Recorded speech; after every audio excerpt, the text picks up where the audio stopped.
당신의 생각이십니까? 당신 안에 계신 주님의 생각이십니까? 당신의 마음입니까? 당신 안에 계신 예수님의 마음입니까? 또 당신의 결정입니까? 당신 안에 계신 예수님의 결정입니까? 당신의 의지입니까? 당신 안에 계신 예수님의 의지입니까? 이걸로 하다 끝내야겠다 그냥. 다시 마지막으로, 이제 진짜 마지막으로, 당신의 눈빛입니까? 당신 안에 계신 예수님의 눈빛입니까?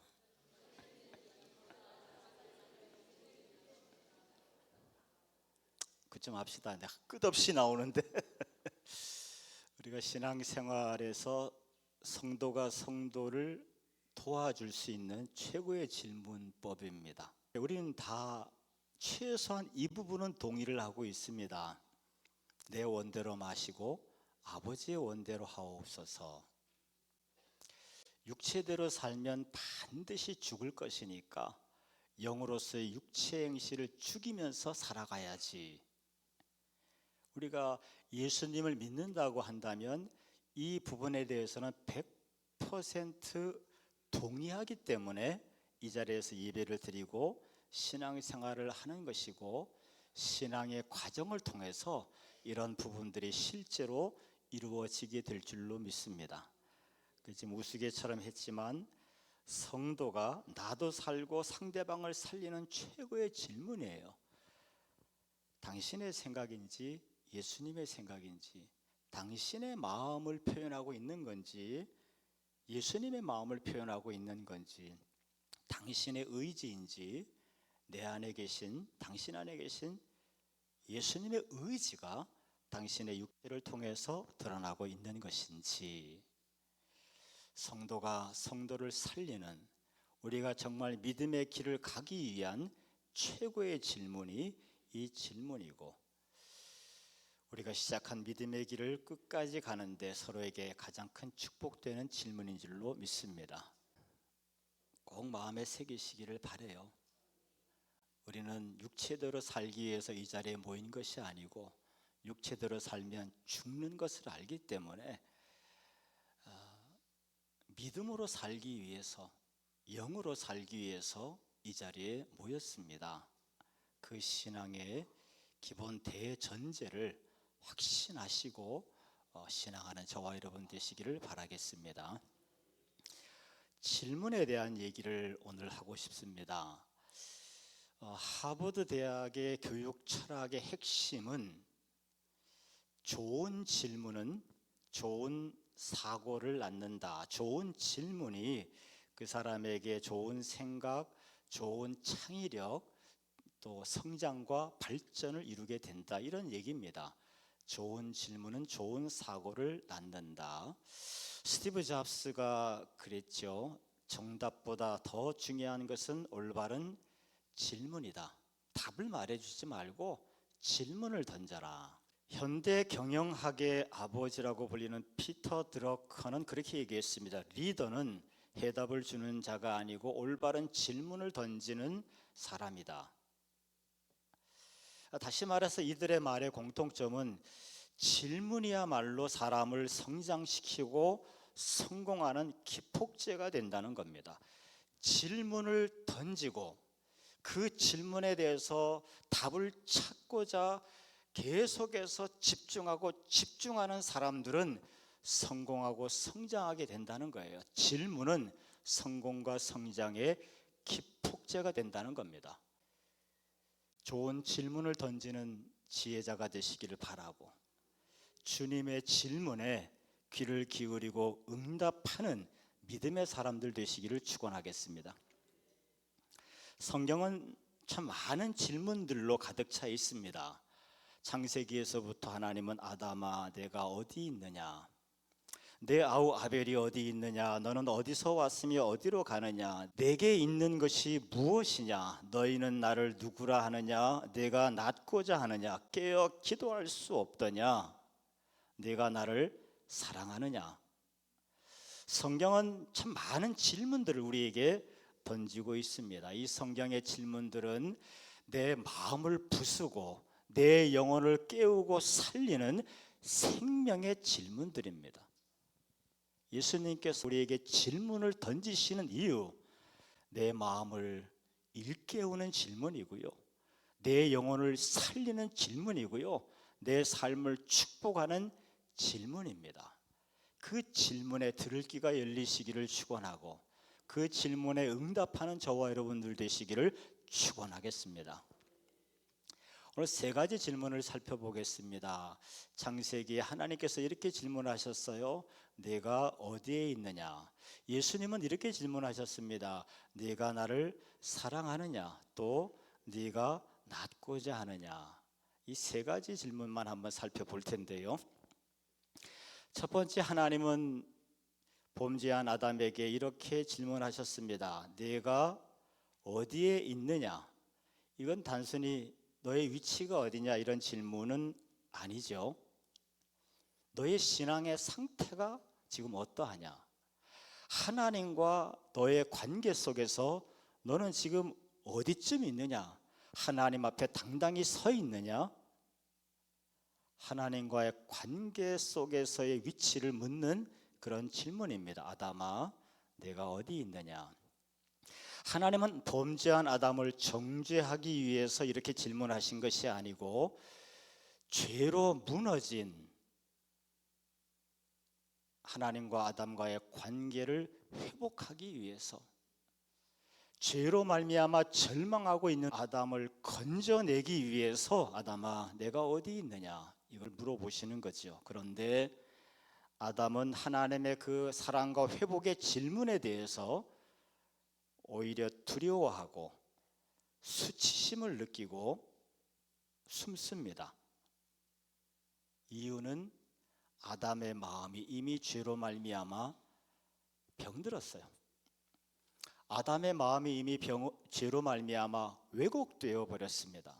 하나님의 사랑의 음성이 정죄의 음성으로 들리기 시작하고 하나님의 사랑의 음성, 회복시키고 건져내고자 하는 하나님의 사랑의 초대에 대해서 변명하고 회피하고 숨어버리고 맙니다. 이것이 하나님의 사랑의 질문에 대한 병든 인간들의 반응이죠.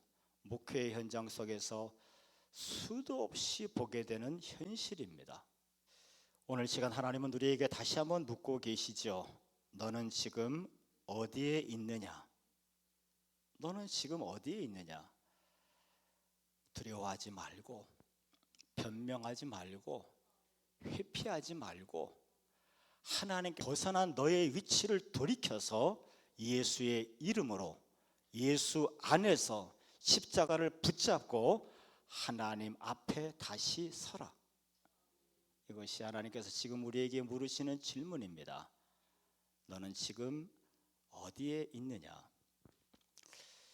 계속해서 예수님의 질문을 한번 기억하겠습니다.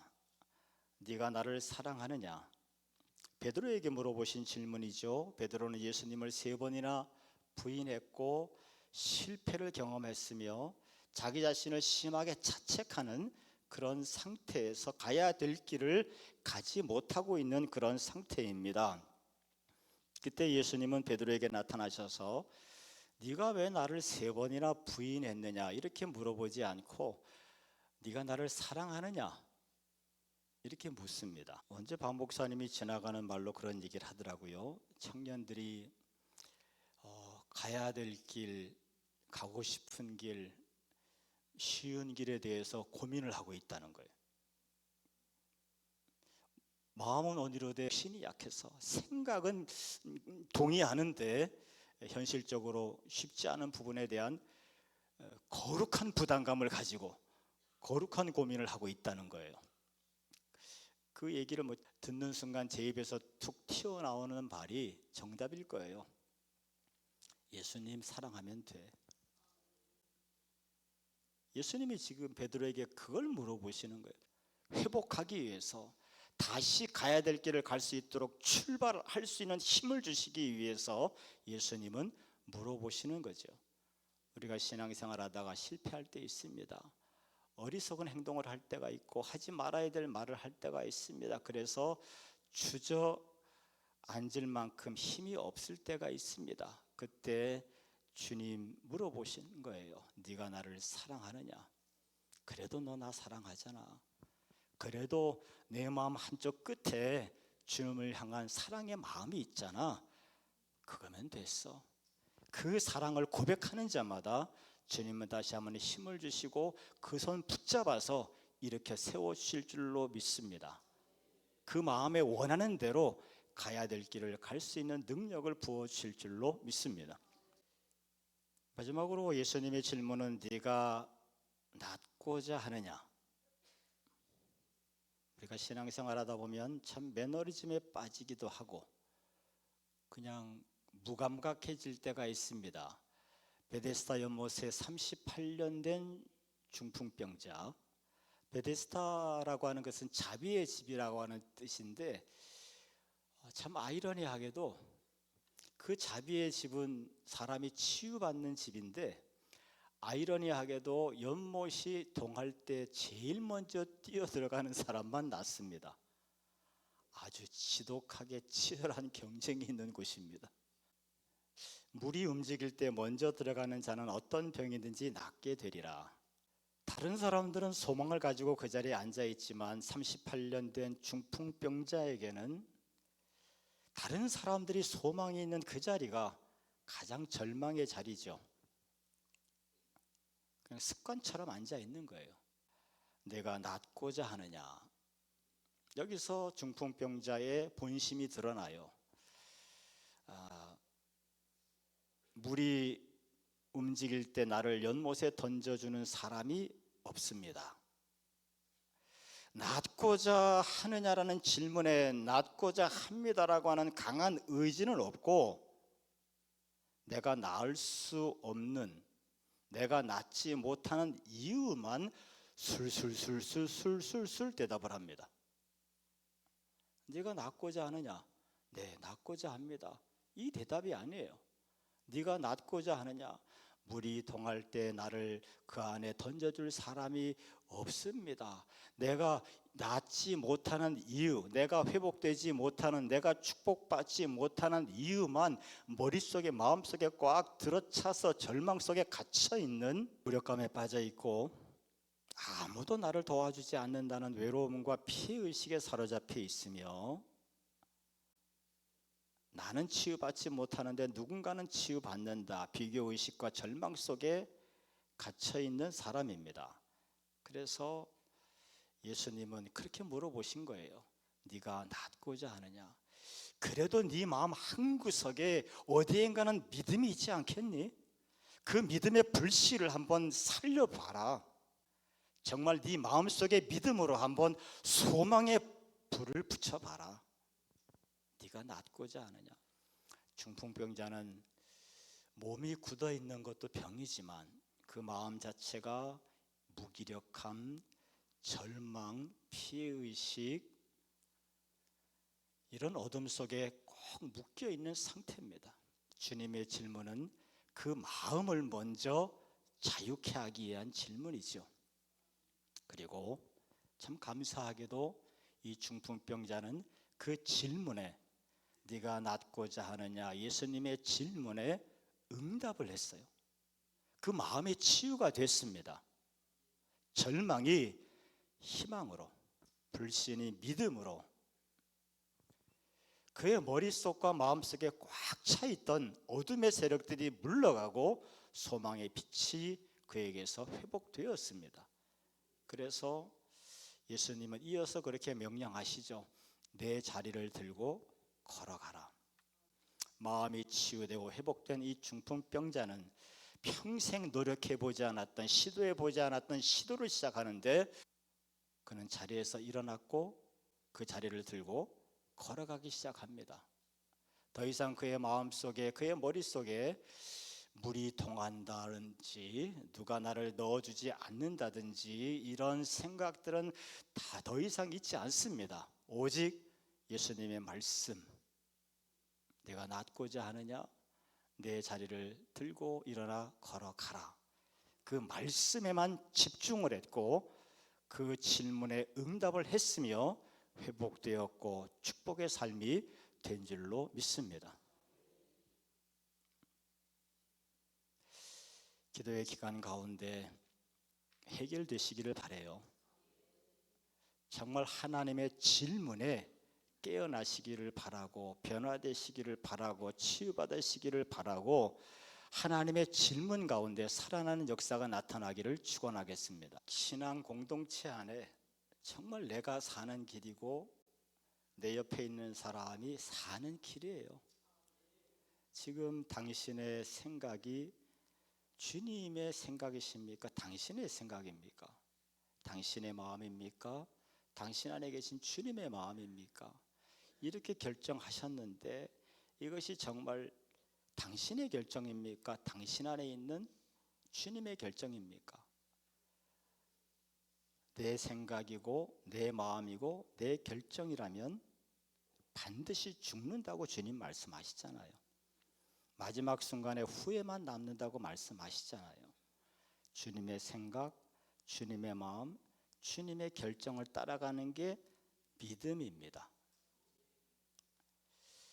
기도의 가운데 주님께서 분명히 우리에게 뭔가를 물어보실 거예요. 그 질문에 잘 응답하셔서 38년 된 중풍병자의 마음이 치유되고 몸이 치유된 것처럼 우리도 살아나는 역사가 있기를 주님의 이름으로 축원하겠습니다.